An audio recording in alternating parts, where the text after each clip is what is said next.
falei com vocês, né, que eu ia tentar ensinar para vocês os princípios fundamentais da fé, os princípios elementares do cristianismo, da fé em Deus. Então, nós temos que aprender sobre a fé,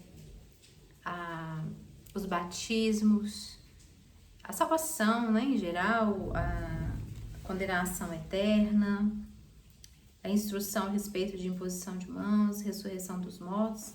São vários assuntos. Então, assim, eu vou falar o básico agora para vocês entenderem. Tem vídeos meus aqui no canal que eu explico sobre fé, que eu explico sobre arrependimento. Eu vou deixar depois o link aqui embaixo para vocês poderem ver vídeos completos que eu falo sobre isso. Mas vamos falar no geral. Então vamos entender assim, o plano de Deus para a salvação da humanidade. Né? Nós sabemos que Deus criou o homem para viver aqui na Terra. Né? Nós não fomos criados para morar no céu, como algumas pessoas dizem. Nós fomos criados para viver na Terra. Deus deu a Terra para o homem, para que nós pudéssemos governar a Terra e Deus ser o rei. Mas nós pudéssemos governar a Terra, vivermos aqui em harmonia com Deus e uns com os outros. Não haveria pecado. O homem originalmente era para ser inocente. Inocente é que não tem conhecimento do bem e do mal, que não tem entendimento do bem e do mal. É diferente de santidade. Né? Santidade é você escolher-se, afastar-se do mal, separar-se do mal. Inocência é você não saber o que é mal. Você não tem entendimento do que é bom e do que é mal. Então nós vemos lá no princípio, lá no Gênesis, que o homem não saberia o certo e o errado de uma forma muito plena. Ele viveria numa certa inocência. Porque a Bíblia fala que eles estavam nus e não viam que estavam nus. Mas Deus falou, não coma da árvore do conhecimento do bem e do mal, porque no dia em que vocês comerem, vocês morrerão. Ou seja, o homem não iria morrer. A morte não foi feita, não era o propósito de Deus para nós. Nós iríamos viver eternamente. Então, o homem tinha uma inocência, porque, olha para você ver que interessante, o diabo em forma de serpente tentou o homem para comer, a mulher, né, para comer da árvore, e ele disse, não, você vai ser como Deus, conhecedor do bem e do mal. E quando eles comeram, Deus apareceu para eles e falou, olha, Deus era um diálogo entre Deus e Deus, porque nós sabemos que o nosso Deus é Pai, Filho e Espírito Santo. Eles estavam falando, olha, agora que eles são como nós, conhecedores do bem e do mal, então eles teriam que sair do jardim do Éden para que eles não pudessem ter acesso à árvore da vida, porque se eles comessem da árvore da vida, eles iam ter vida eterna. Só que agora eles estavam caídos. O que aconteceu com aquela árvore do conhecimento do bem e do mal, gente? Ninguém sabe claramente o que aconteceu, mas nós podemos supor que aquela árvore, ela tinha um poder, um poder de fazer com que a gente perdesse essa inocência. Os nossos olhos se abrissem para compreender o bem e o mal. Porque é isso que aconteceu. Os olhos deles se abriram e eles viram que estavam nus e sentiram medo, vergonha. Então, a partir do momento que os olhos se abriram para entender o bem e o mal, você se torna culpado daquilo que você faz. Por exemplo, uma criança não é considerada culpada dos seus atos porque a gente entende que ela ainda não tem discernimento, capacidade de discernir entre o certo e o errado plenamente. Ela tem um certo entendimento, mas não um entendimento completo. Por isso ela não pode ser condenada pelos seus atos. Lógico que isso varia de país para país. Tem lugares que eles condenam crianças. Mas nós aqui, pelo menos no Brasil e em alguns países, entendemos que as crianças, os menores, eles não têm essa capacidade de serem punidos pelos seus atos como os adultos. Então, a gente entende que existe uma certa inocência das crianças. Então, essa inocência que nós tínhamos no início, nós nunca vamos ter. A gente nunca vai voltar ao estado de inocência. mas Deus está agora nos conduzindo a um estado de santidade, que é mesmo você tendo conhecimento do certo e do errado, você decidir pelo certo, com a ajuda de Deus. Agora, o inocente, ele não saberia o que é certo e o que é errado e viveria normalmente sem saber. Ele não teria desejo pelo pecado porque ele não sabia o que era pecado. A palavra de Deus diz, o apóstolo Paulo fala, que ele não saberia que uma coisa é pecado se não existisse a lei. Porque quando a lei veio, ele morreu. Porque a lei disse para ele, não faça isso. E a partir daquele momento que ele teve conhecimento de que aquilo era errado, ele passou a ser culpado por causa da lei. Então, a lei da consciência, que foi essa que eles receberam no Jardim do Éden, trouxe para o ser humano essa capacidade de discernir entre o bem e o mal. E por isso nós nos tornamos culpados. Porque a nossa carne, ela é fraca. Mesmo a gente tendo consciência do certo e do errado, a gente se inclina para o mal. Aí nós entendemos que o fato da gente conhecer o bem não significa que nós vamos escolher o bem. O apóstolo Paulo fala isso, fala, olha, eu desejo fazer o bem, mas eu faço o contrário. Então, o que acontece? Eu sei que a lei é boa, eu sei que é o melhor, mas eu não consigo fazer. Eu faço aquilo que eu não quero e o que eu quero eu não faço.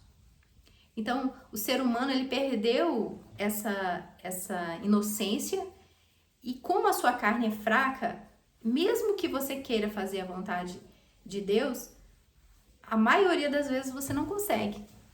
Então, por que o homem se tornou pecador?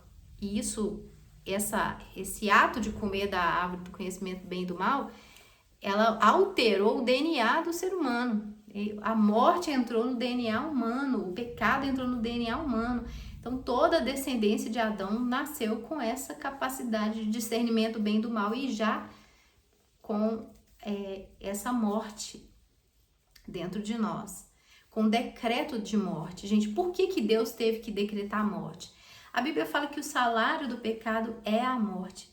Mas nós temos que entender o seguinte, que a morte, ela é como se fosse um cessar do pecado. A gente só para de pecar quando a gente morre. Se a gente não morresse, a gente ia pecar eternamente. Por isso que Deus impediu que Adão e Eva pudessem ter acesso à árvore da vida, porque eles iriam comer daquela árvore e iriam viver eternamente pecando. Então Deus os tirou do Jardim do Éden, gente.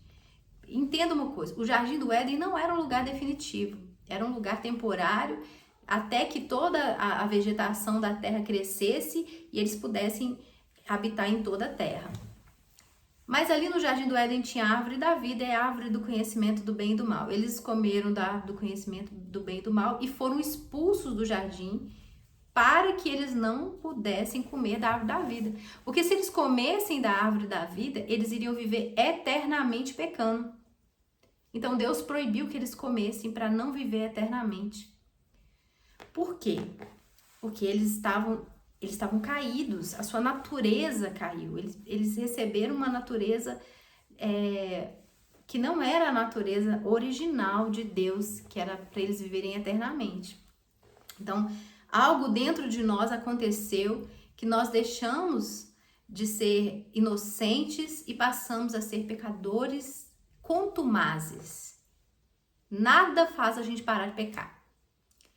Então, para vencer esse pecado, para resolver esse problema do pecado, era necessário fazer um novo tipo de criação, porque essa criatura aqui já está totalmente corrompida. Por isso que Jesus teve que vir.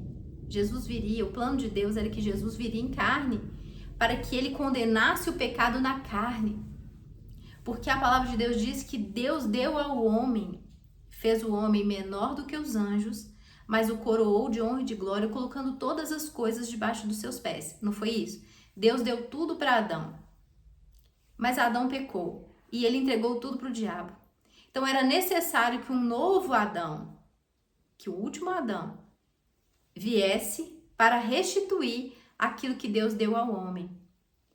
Então Jesus teve que vir para criar uma nova descendência. Aqueles que são descendentes de Adão, a Bíblia chama eles de alma vivente. Mas aqueles que são de Cristo, que nasceram de novo pela fé em Jesus, são chamados de um novo tipo de criatura. São espírito vivificante. O que significa isso, gente? Alma vivente, ou seja, a sua alma, nós somos corpo, alma e espírito. Entenda isso. Dentro de nós temos isso. Nós temos esse corpo físico, nós temos uma alma, que é a nossa mente, e nós temos um espírito, que é o que é eterno, que é o que isso aqui vai morrer, e o nosso espírito, a nossa alma, que é a mente, ela vai ficar. É a mente do espírito, podemos dizer, né? A alma é a mente do espírito. O nosso espírito é como o espírito de Deus, é um ser espiritual. Então, quando o homem caiu, ele se tornou alma vivente, ou seja, ele começou a ser dominado pelo seu corpo. Os seus desejos carnais passaram a ser o diretor da sua mente, da sua alma. O seu espírito que estava dentro dele, que é o que nós conectamos com Deus, estava morto, inoperante e não podia operar mais, porque a nossa conexão com Deus é pelo espírito. Como o espírito estava ali praticamente morto, só a nossa carne estava operando, os nossos desejos, nossos pensamentos carnais estavam operando, então o nosso espírito ficou como um morto dentro de nós. Então, quando Jesus vem, ele faz o quê?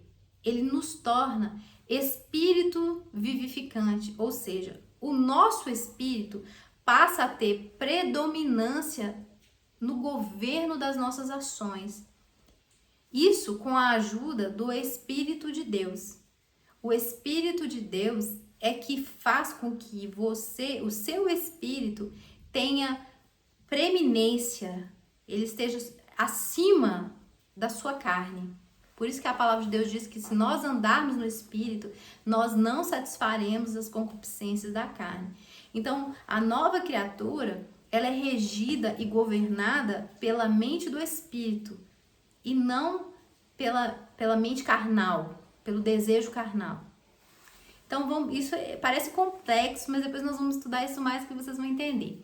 Só tô querendo dar uma pincelada. Todos nós deixamos a inocência e passamos a ser culpados. Por isso, nós não podíamos ter vida eterna. Imagina Hitler vivendo eternamente.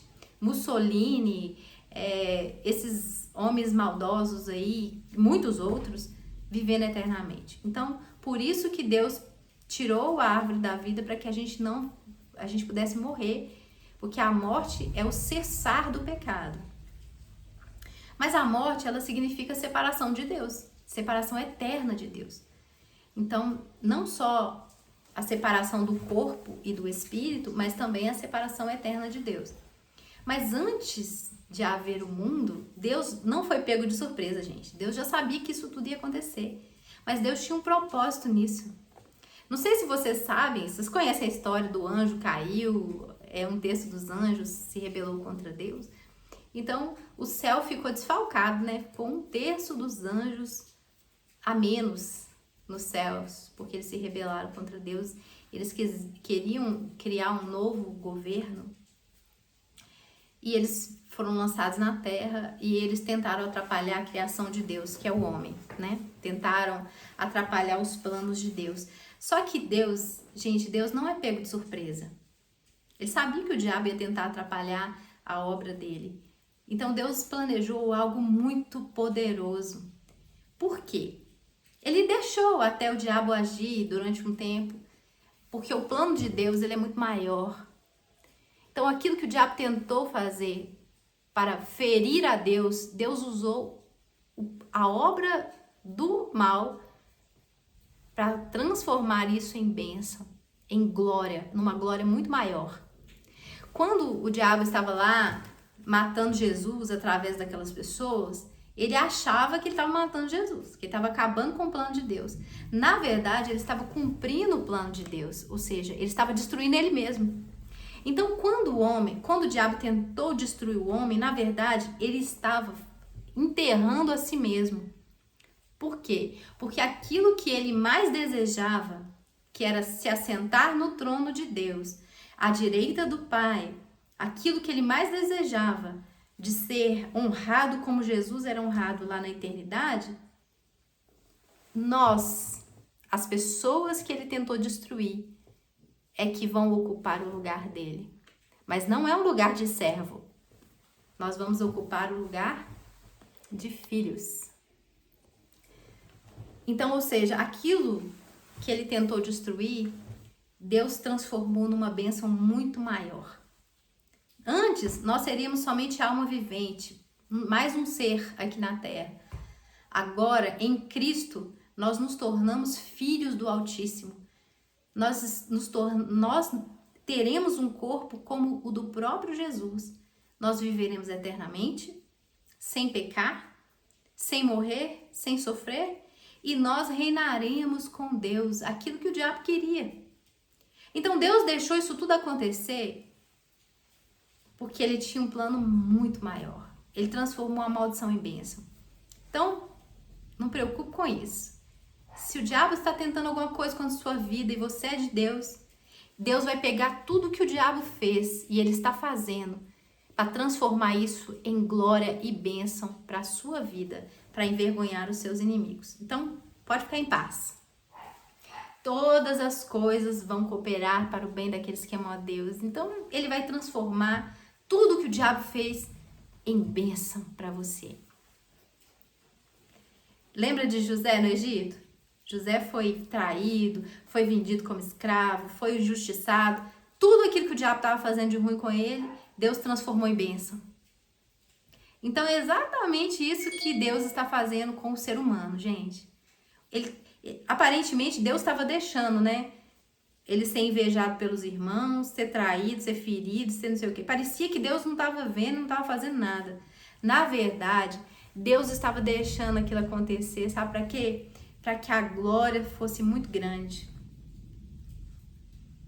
Deus fez com que todo o mal que foi feito contra ele cooperasse para ele ser rei, para ele ser quase um rei, um governador. Gente, nós seremos como José. José não era rei, ele era governador, ele estava abaixo de Faraó. Nós também não somos reis. Apesar da palavra chamar a gente de rei, nós vamos reinar com Jesus. Nós estamos abaixo de Cristo e nós vamos reinar com ele. Então, tudo aquilo que o diabo fez contra nós, Deus está permitindo para que a gente possa se assentar no trono com ele. Então, ou seja, a glória da última casa será maior do que a da primeira. Aquilo que Deus tinha para nós no jardim do Éden não é nada comparado àquilo que ele tem para nós na Nova Jerusalém, na nova terra, no novo céu. Então, Deus nunca erra, gente. Se ele deixou isso tudo acontecer, é porque os planos dele são muito maiores para nós. Ele tem coisas que nem os olhos viram, nem os ouvidos ouviram, nem jamais penetrou no coração humano. É aquilo que Deus tem preparado para nós, aqueles que amamos ele. Então, tudo começou lá no Éden, não foi? O pecado, tudo começou ali. Mas Deus já tinha um plano, gente. Deus não é pego de surpresa. A Bíblia diz que Deus ri dos seus inimigos, porque ele pega os seus inimigos e deixa ele agindo e faz com que tudo o que ele faz coopere para o bem do plano de Deus. Então,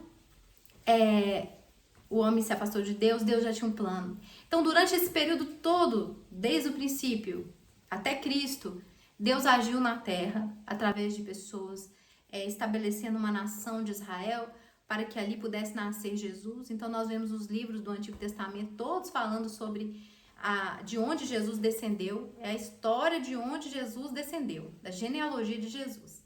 O Antigo Testamento está a genealogia de Jesus sendo contada. E o Novo Testamento é o cumprimento das profecias sobre o Cristo que haveria de vir, porque a partir de Jesus nasceria um novo tipo de criação.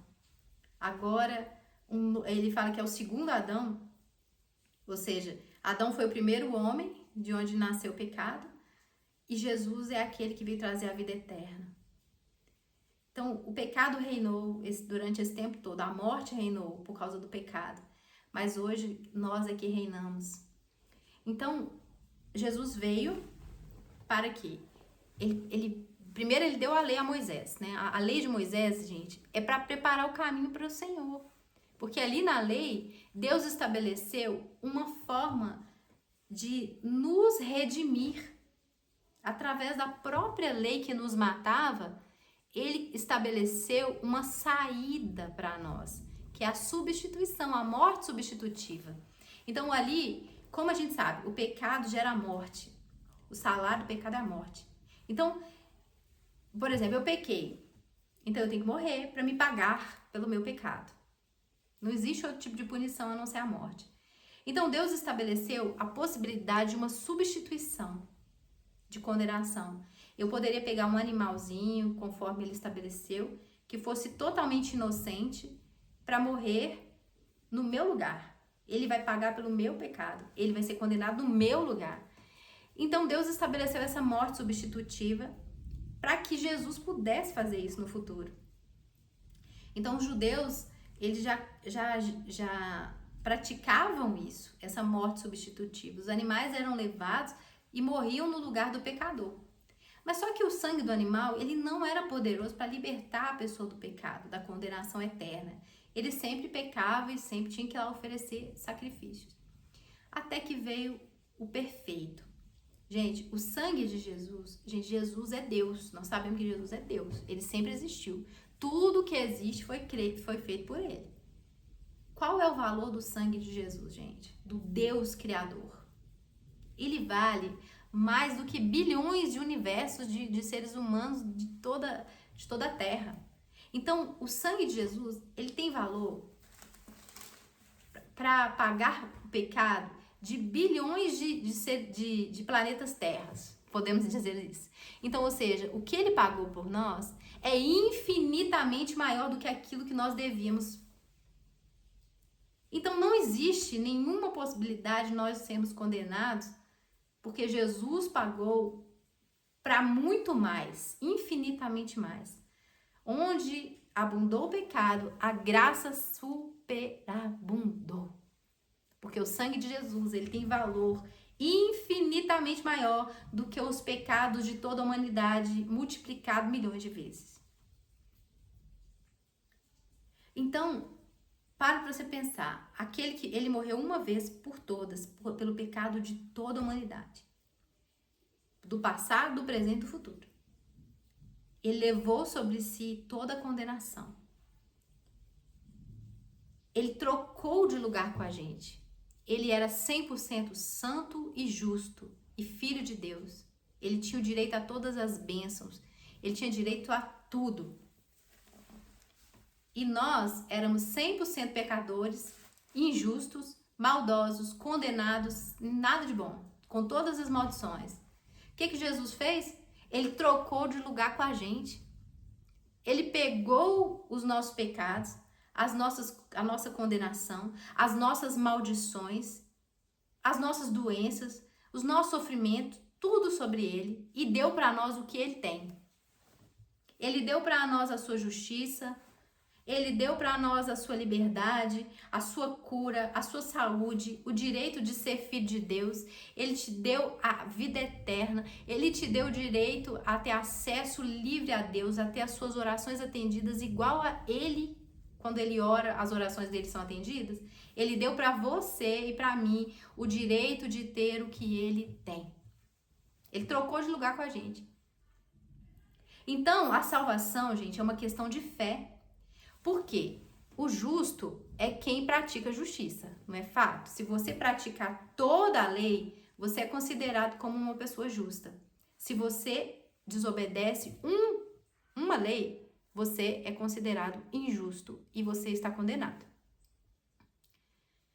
Então, pensa comigo. A justiça, ela é como se fosse um salário daquilo que você faz. Você pratica a lei e você é justo por causa das suas obras, pelo que você fez, não é? Moisés disse, aquele que fizer essas coisas, a lei, viverá por elas. Ou seja, será abençoado, receberá as bênçãos, receberá a paz, receberá tudo por causa da obediência. Não é isso que está escrito? Tá. Só que não existe uma pessoa na face da terra que tenha obedecido toda a lei. Não existe nenhuma pessoa na face da terra que cumpriu todos os mandamentos e pôde ser chamado de justo diante de Deus. Então, a lei só serviu para nos condenar e para mostrar o quanto pecador nós somos. Porque ela não veio para te salvar, ela veio para te mostrar o quanto que você é incapaz de alcançar esse nível de perfeição que Deus exige. Então, a lei, gente, ninguém é justificado pela lei, porque ninguém consegue cumprir ela 100%. Para ser justo, tem que cumprir 100% da lei. E não existe essa pessoa. Só existiu Jesus. Ele foi o único que cumpriu toda a lei. Então, o que Jesus fez? Ele pegou a justiça dele e transferiu para nós. E Deus estabeleceu um novo tipo de justiça. Não mais uma justiça pelas obras, mas uma justiça que vem por meio da fé. Então, eu, sendo pecadora, posso me tornar justa e 100% justa somente pelo fato de eu crer naquele que é justo. Por quê? Porque quando eu creio nele, espiritualmente, ele está trocando de lugar comigo. Ele está tomando as minhas injustiças, as minhas culpas e dando para mim a sua justiça. A justiça que é um dom de Deus, é um presente, não é um salário. Então tem muito cristão que continua achando que a justiça de Deus é um salário, é uma recompensa pelas suas obras. Mas a justiça de Deus é um dom, é um presente de Deus para nós. Então, quando você... Por isso que ele disse, ó, tá escrito assim. Eu não vou ler os versículos não, mas depois vocês pesquisam aí. Tudo que eu falar pode pesquisar se tá na Bíblia, tá? A palavra de Deus diz assim. Moisés disse, aquele que cumprir todas essas coisas viverá por elas. Mas a graça, a palavra de Deus, a nova aliança diz assim, quem crê no coração e confessar com a boca recebe a justiça, recebe a vida eterna, recebe a salvação. Então, nós hoje somos transformados em pessoas 100% justas pela fé.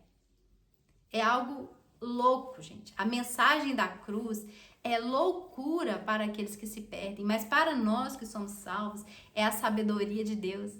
A sabedoria de Deus é a coisa mais louca desse mundo. Como assim?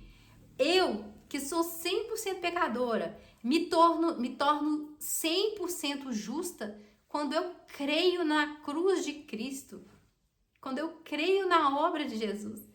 A justiça dele é colocada sobre mim, automaticamente na hora que eu creio. Isso é muito forte. Você recebe o dom da justiça quando você crê no coração em Jesus Cristo, que ele veio, morreu, ressuscitou e que ele é o Senhor. Quando você crê nisso, você recebe essa justiça. Você se torna tão justa quanto ele é. E todos aqueles que recebem Jesus são feitos automaticamente filhos de Deus. Você recebe poder para ser feito filho de Deus, ou seja, você vai ser transformado, você entra no reino de Deus pela porta que é Cristo, e a partir daquele momento Deus te toma, o Espírito Santo pega você e fala, agora você é meu e eu vou fazer de você o meu filho, a imagem de Jesus. Eu é que vou fazer em você. Eu vou guiar você, eu vou te transformar na imagem do meu filho. Isso é muito forte, gente. Então, presta atenção nisso aqui. Eu tô explicando para vocês a base da nossa fé. Então, como que eu sou salvo, Joana? Quando eu cumpro toda a Bíblia, quando eu obedeço todos os mandamentos? Não. Quando você ouve sobre Cristo, porque a fé vem pelo ouvir e ouvir a palavra de Cristo, a mensagem de Cristo. Quando você entende que Jesus morreu naquela cruz e quando você faz isso, que ele morreu e ressuscitou, a justiça de Deus espiritualmente, isso acontece no mundo espiritual, você não vê, mas acontece. O seu espírito, você recebe um novo espírito. Aquele espírito que estava morto, ele é vivificado. Você se torna uma nova criatura. Você se torna um novo tipo de gente. Não mais uma alma vivente, mas um espírito vivificante. Um outro tipo de ser humano. Agora feito não mais a imagem de Adão, mas a imagem de Cristo. Essa imagem que está no seu espírito, que foi impressa pelo Espírito Santo quando você conheceu Jesus, ela vai ser manifestada no seu corpo, na sua mente, paulatinamente, à medida que a sua mente for transformada pela palavra de Deus. Mas o seu espírito já foi transformado num abrir e fechar de olhos. Agora o que está sendo transformado é a sua mente e o seu corpo vai ser transformado quando Jesus voltar. Mas a sua mente vai ser renovada à imagem de Cristo por meio da palavra de Deus, da comunhão com o Senhor. Então entenda isso. Quando você creu em Jesus, você recebeu um espírito totalmente santificado, justificado.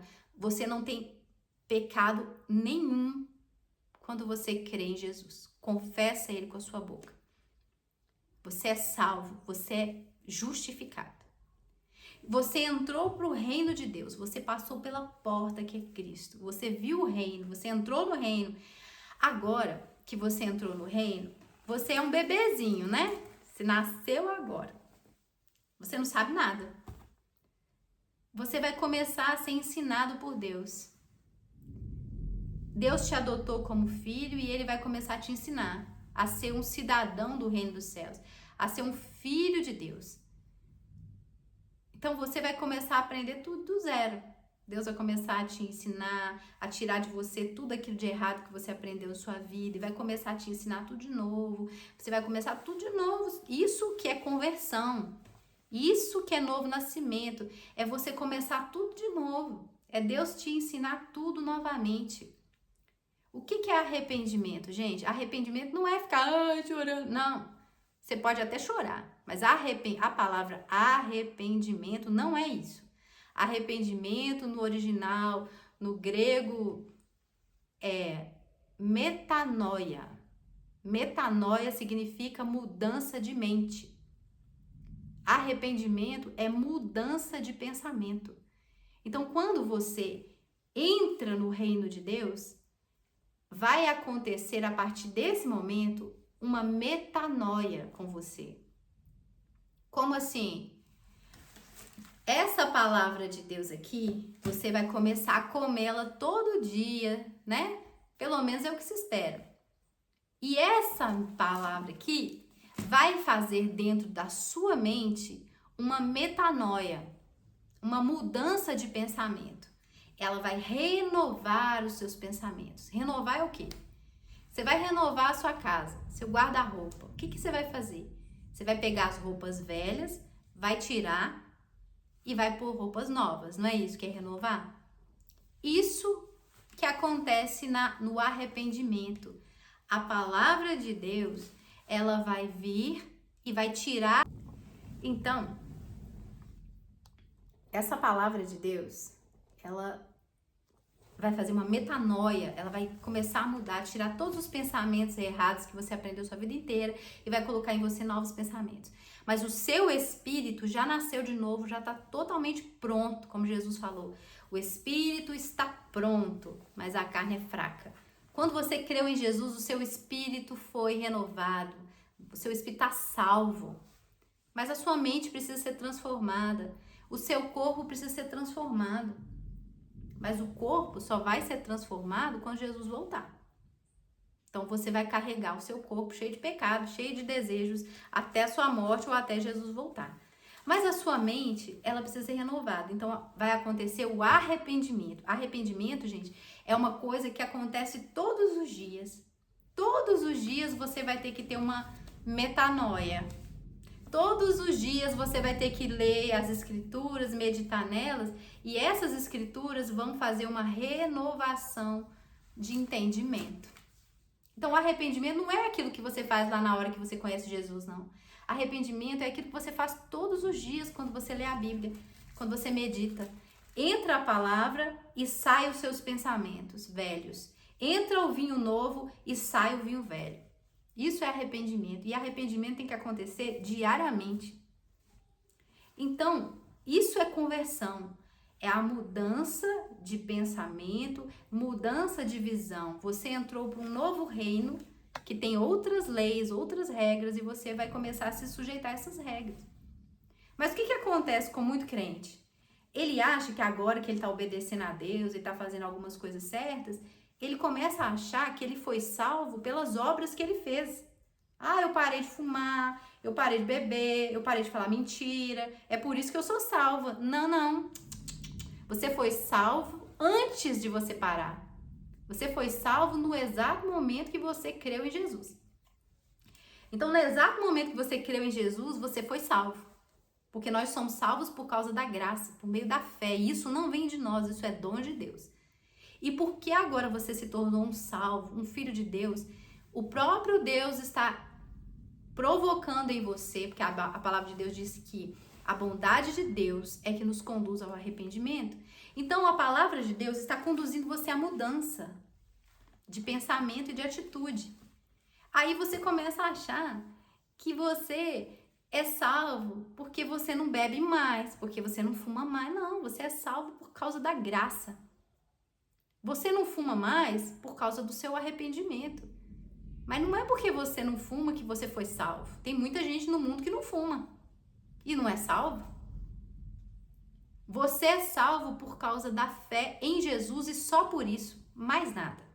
Só que como você se tornou um filho de Deus agora, você passou a ouvir a voz de Deus e Deus está te ajudando a obedecer.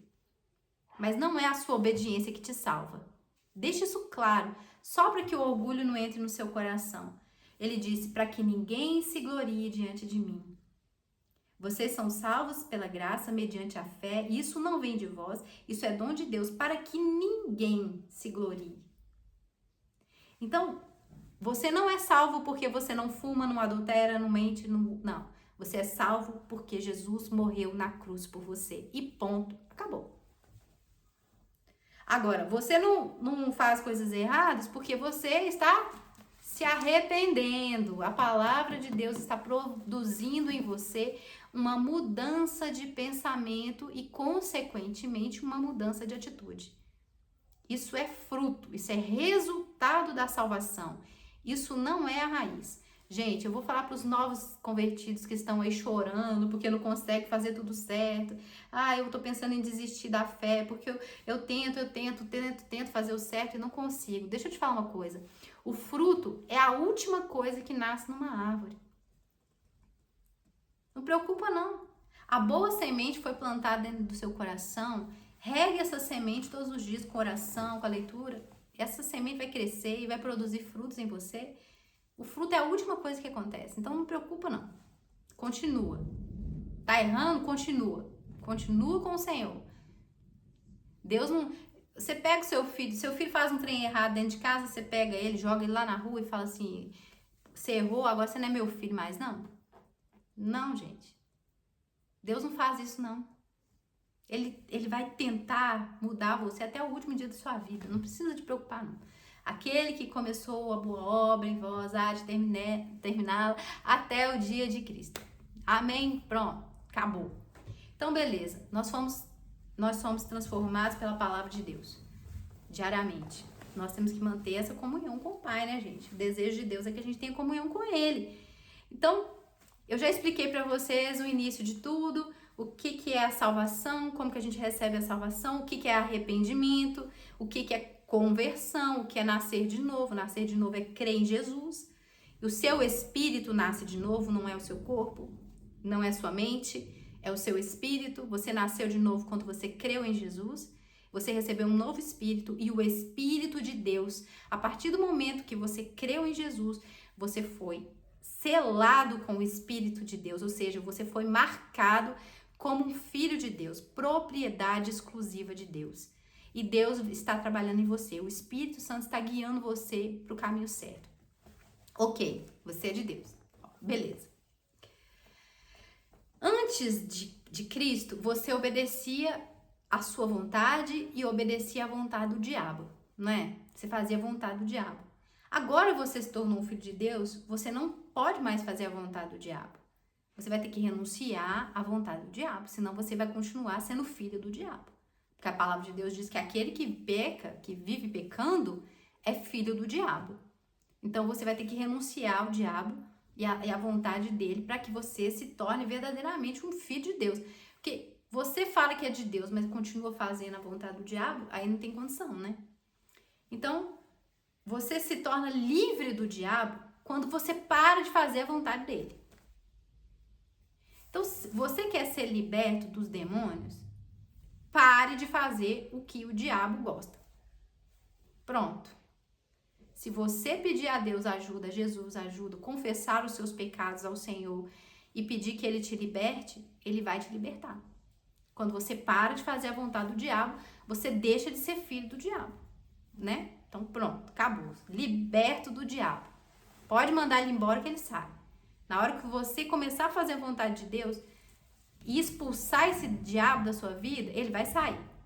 Enquanto você fizer a vontade do diabo, ele não vai sair. Então, beleza. Então, vamos lá. Foi transportado para o reino de Deus.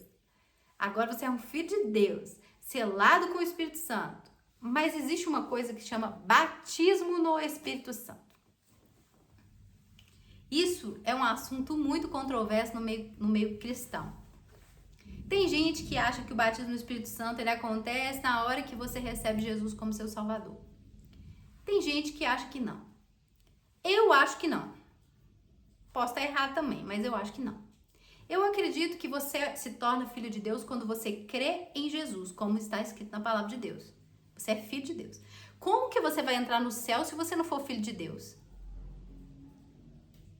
O ladrão que estava na cruz com Jesus, ele não foi batizado nas águas, ele não fez nada e ele foi para o céu. Ele não era filho de Deus, não, gente. Ele não falou em línguas, não fez nada. Ele não era filho de Deus, não. Jesus falou para os discípulos várias vezes, o vosso Pai. E eles não eram batizados com o Espírito Santo ainda. O Espírito Santo só desceu depois que Jesus foi para o céu. Mas Jesus já dizia que eles eram filhos de Deus.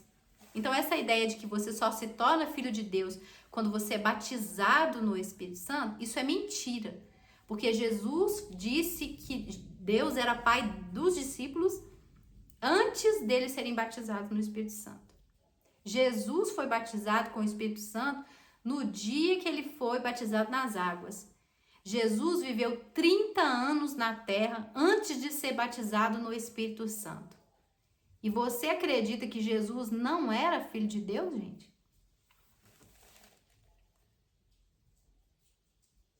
Por que Jesus foi batizado com o Espírito Santo no dia que ele foi batizado nas águas?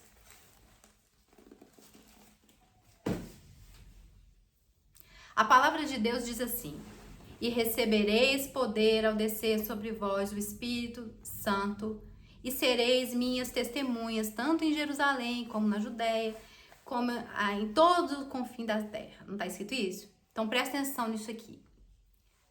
Ó, presta atenção no que eu vou falar com você. Você acredita? Jesus foi gerado no ventre de Maria. Por quem, gente? Pelo Espírito Santo, não foi?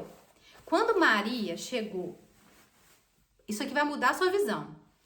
Quando Maria estava grávida de Jesus já, ela chegou na casa de Isabel, que estava grávida de João Batista. Quando ela saudou Isabel, o que aconteceu? A palavra de Deus diz que o menino se revolveu, João Batista, se revolveu no ventre de Isabel e foi cheio do Espírito Santo. Ela também. Maria estava cheia do Espírito Santo. Jesus estava cheio do Espírito Santo dentro do ventre de Maria. Por causa da saudação de Maria, Isabel e João Batista foram cheios do Espírito Santo. Para você pensar. Jesus era cheio do Espírito Santo. Ou não era? Claro que ele era. Se João Batista era, Jesus não era. Mas Jesus, sendo cheio do Espírito Santo, foi e teve que ser batizado pelo Espírito Santo. Para você pensar nisso. Se ser cheio do Espírito Santo é a mesma coisa de ser batizado no Espírito Santo, então quer dizer que Jesus... Por que Jesus foi batizado do Espírito Santo? Se ele já era cheio do Espírito Santo. Ser cheio do Espírito Santo não é a mesma coisa de que ser batizado no Espírito Santo. O batismo no Espírito Santo, gente, é um revestimento de poder.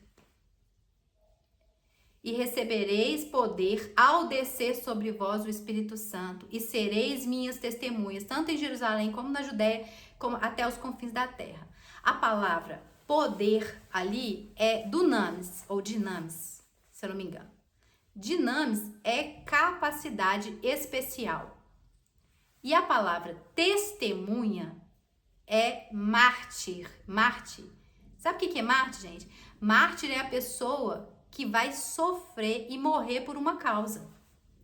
Ele está dizendo o seguinte, que o Espírito Santo vai batizar você para que você receba uma capacitação especial para sofrer pelo Evangelho.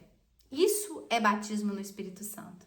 É revestimento de poder para resistir ao sofrimento. Isso é batismo no Espírito Santo. E não é o mesmo que enchimento do Espírito Santo. Não é a mesma coisa. Se você observar lá no livro de Atos, o Espírito Santo desceu sobre eles, batizou eles no dia de Pentecostes. Mas logo depois, eles foram cheios do Espírito Santo outras vezes. Os mesmos discípulos. Então, encher-se do Espírito é aquele momento que você está em comunhão com o Senhor, adorando, você se enche do Espírito.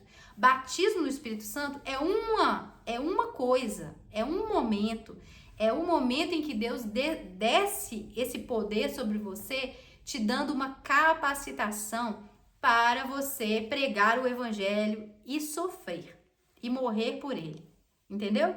Jesus era cheio do Espírito Santo, mas ele também foi batizado pelo Espírito Santo. Você tem dúvida que Jesus era cheio do Espírito Santo antes de ser batizado com o Espírito Santo? Você tem essa dúvida?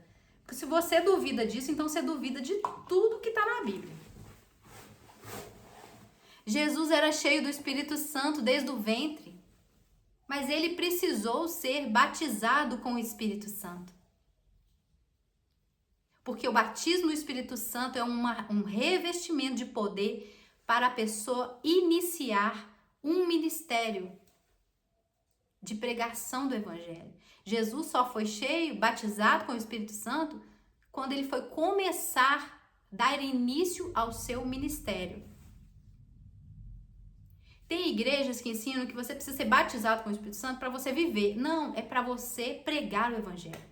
O revestimento de poder não é para você ter uma vida tranquila, viver em paz, alegria, ficar sorrindo, não. O batismo no Espírito Santo é um revestimento de poder para você sofrer pelo Evangelho. Isso é batismo no Espírito Santo. E o batismo no Espírito Santo é para quem já é filho. Ele disse, o mundo não pode recebê-lo. O mundo não pode receber. Quem pode receber são os filhos. Então, porque vocês são filhos, Deus enviou ao vosso coração o Espírito do seu Filho, o qual clama Abba Pai. Então, o batismo do Espírito Santo é uma coisa que acontece depois da conversão. É um revestimento de poder para que você possa sofrer pelo Evangelho, para que você possa pregar o Evangelho e sofrer e aguentar as dificuldades que virão pela frente. Então, eu expliquei para vocês o que é salvação, o que é arrependimento, o que é conversão, o que é novo nascimento, entrar no reino de Deus e o que é batismo no Espírito Santo.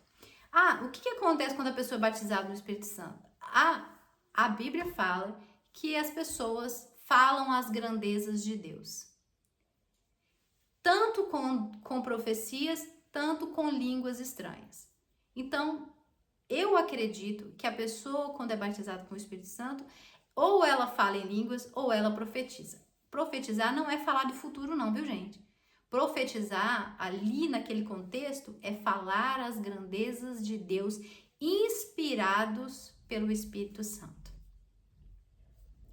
Na minha opinião, ser o sinal do batismo primordial é falar as grandezas de Deus, seja na sua língua ou seja em outras línguas. E depois vão vir os frutos, os resultados, que você vai ver, a mudança, né, de amor, de bondade, benignidade, mas isso tudo é resultado de uma vida com Deus, isso não é automático, porque senão todo crente seria assim, né, não faz nada de errado.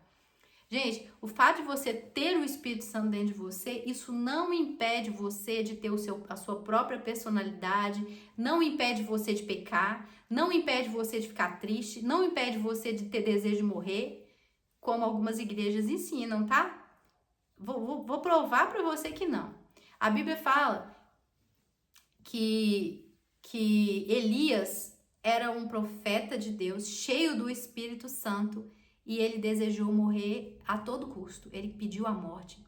Jonas pediu a morte e ele era um profeta de Deus. Teve outros também que pediram a morte. Davi era um homem cheio do Espírito Santo e ele pecou, ele adulterou, ele assassinou um homem. Antes de Davi, primeiro rei de Israel, pecou contra Deus várias vezes e tinha o Espírito Santo. Então, gente, o fato de você ter o Espírito Santo dentro de você, isso não tira de você a sua personalidade, a sua capacidade de decidir e de pecar.